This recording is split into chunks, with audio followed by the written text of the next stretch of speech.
غریب کسی کو نواز سکتا ہے، غریب کسی کو نواز سکتا ہے، غریب کسی کو نہیں نواز سکتا ہے۔ ارے حسین کتنا بڑا غریب نواز ہوگا جس کی نسل میں غریب نواز ہوگی۔ خواجہ کا ہندوستان جس کے بیٹوں میں غریب نواز ہے، وہ کتنا بڑا غریب نواز۔ اے دل بغیر دامن سلطان اولیاء، یعنی حسین ابن علی جان اولیاء۔ بہت مالدار لوگ تھے وہ۔ میں نے لوگوں کو کہا بھی، محرم شریف میں کہا، میں نے کہا کہ تم سے کہتا ہوں، مالیگاؤں میں بھی کہا تھا، لکھنؤ میں بھی کہا تھا، ابھی اونا والوں سے کہتا ہوں، تمہارے یہاں جو فیکٹری کا مالک ہوگا یا پورے اونا میں سب سے بڑا مالدار مسلمان ہوگا، اس کے دروازے بھکاری جائے تو وہ کتنا دے سکتا ہے؟ بولو بھائی، 10 روپے 50 روپے، اور اگر کچھ زیادہ لوگ بیٹھے ہو تو 100 روپے نکالے گا، اس سے زیادہ نہیں دے۔ اور اگر اور زیادہ دے دے تو آخری نوٹ ہندوستان میں اس وقت تو 2000 ہی تھے۔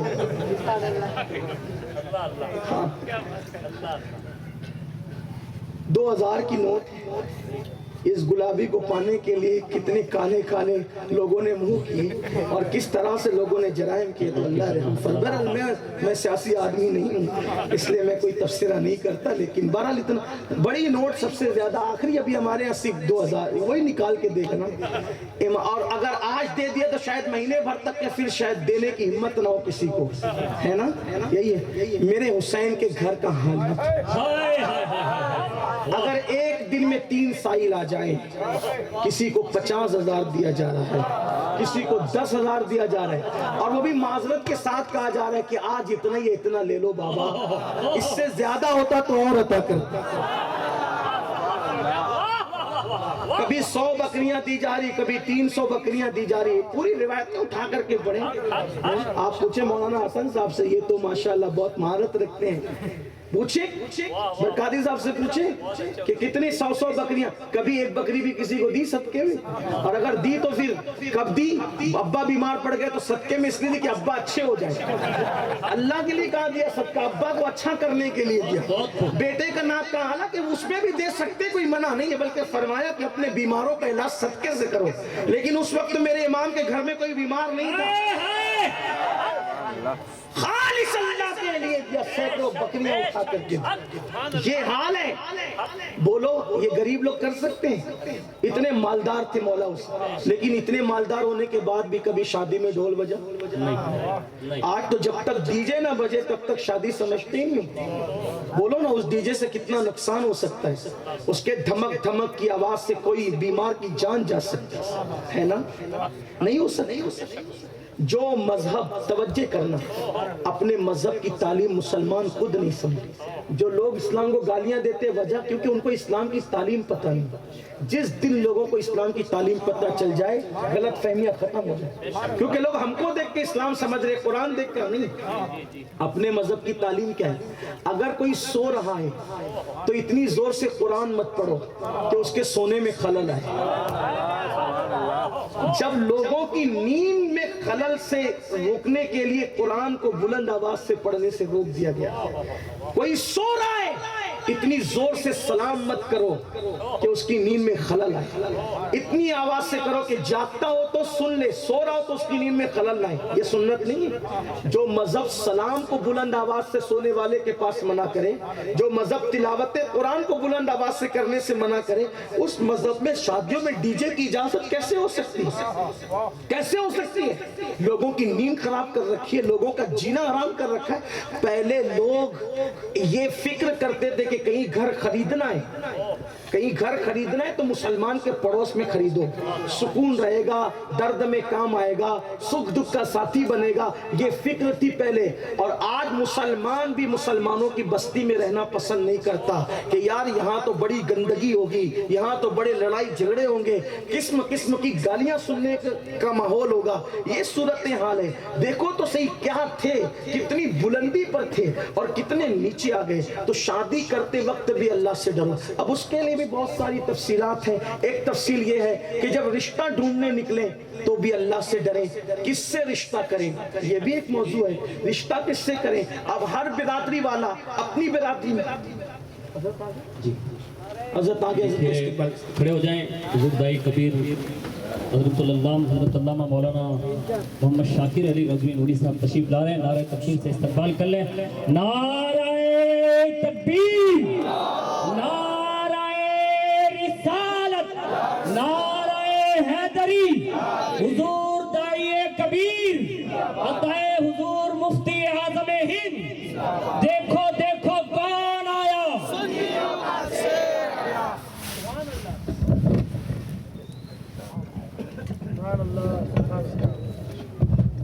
دروشی پڑھنے بیٹھ جائیں آپ لوگ۔ اللہم صلی علی سیدنا و مولانا محمد معدن الجود والکرم و آلہ و اصحابہ و بارک وسلم، صلاۃ و سلام علیک یا رسول اللہ صلی اللہ تعالی علیہ وسلم۔ تو نکاح کرتے وقت بھی اللہ سے ڈرو، نکاح کے بعد بھی اللہ سے ڈرو۔ اللہ تعالیٰ ہم سب کو توفیق عطا فرمائے۔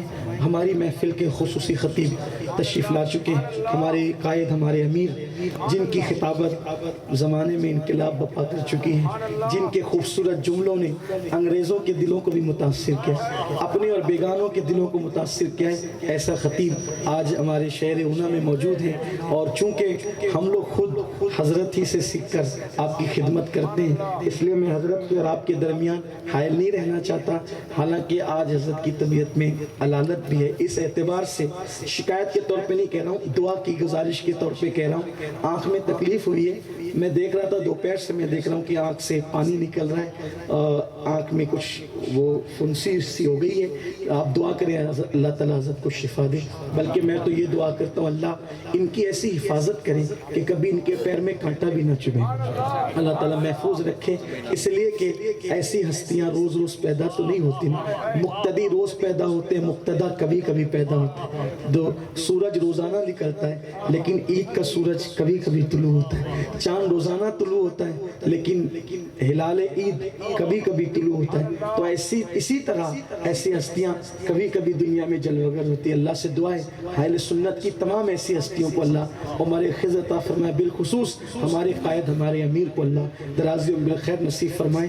میں اپنی گفتگو کو یہیں پہ مکمل کرتا ہوں اس دعا کے ساتھ، اگر کوئی غلطی ہو گئی وہ اللہ تعالیٰ معاف فرمائے، اور ہمارے محسن بھائی جن کی شادی کے موقع پہ یہ محفل ہے، اللہ سے دعا کرتا ہوں کہ اللہ جو محبت بی بی پاک اور مولا علی کے درمیان تھی، اللہ اس محبت